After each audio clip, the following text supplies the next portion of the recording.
আসামিগুলো arrest করা হয়েছে তারা নিজের মুখে স্বীকার করছে যে আমাদের সাথে টাকার কন্ট্রাক্ট হয়েছে, আমাদেরকে বলেছে 5 কোটি টাকা দিবে, আমরা কন্ট্রাক্টে তার সাথে ডিলিং করছি যে আমরা মারব।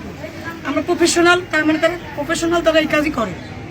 তারা এই কেন মারছে, কি করছে, কেন করতে হবে এই বিষয় সম্পর্কে তাদের কোনো আইডিয়া নেই, তারা কোনো কিছু জানি না। তারা স্পষ্ট স্বীকার করছে যে আমরা জানি না, আমরা টাকা দিছে, আমরা কাজ করছি। কে টাকা দিছে, কে করতে বলছে?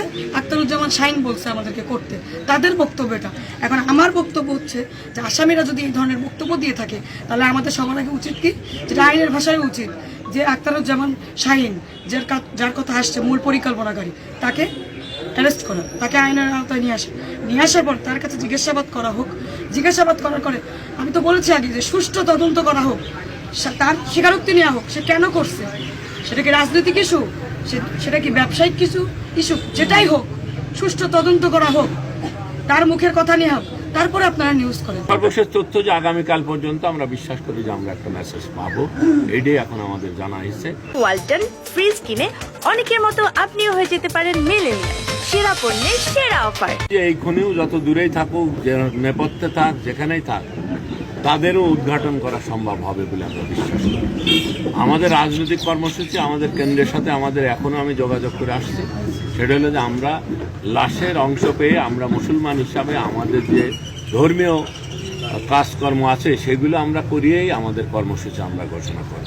উনি জনমানুষের নেতা ছিলেন, জননেতা ছিলেন, মানুষের সঙ্গে মিশে গেছেন, মাটির সঙ্গে মিশে গেছেন, নিষ্ঠুর ভাবে তার জীবনটা কেড়ে নিয়ে আসেন। কিছু কিছু সাংবাদিক আছে, রিপোর্টার ভাইয়েরা আছে, তারা এখন তার সম্মান নিয়ে টানাটানি করছে, তার সম্মানটা কেড়ে নেওয়ার চেষ্টা করতেছে।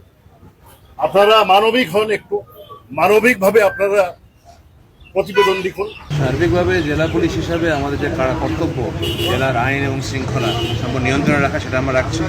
এবং কালীগঞ্জবাসীর প্রতি আমরা বারবার বলছি, আপনারা ধৈর্য ধারণ করুন, আমাদের আইনের পথে চলছে। এবং আপনারা জানেন যে শেরে বাংলা থানায় ইতিমধ্যে মামলা হয়েছে, এবং যেখানে মামলা হয়েছে সেখানেই কিন্তু তদন্ত কার্যক্রম চলে থাকে। আমাদের ডিবি পুলিশে আমার ধারণ স্যার আছেন, তার টিম আছেন, তারা মামলা পরিচালনা করছেন। আবার কলকাতার সিআইডিও হলো গিয়ে এর মামলা পরিচালনা করছে। তো সার্বিকভাবে দুটো প্রতিষ্ঠান মামলা অলরেডি পরিচালনা করছে, আর তারাই সিদ্ধান্ত নেবে যে কী কাজ করা যাবে।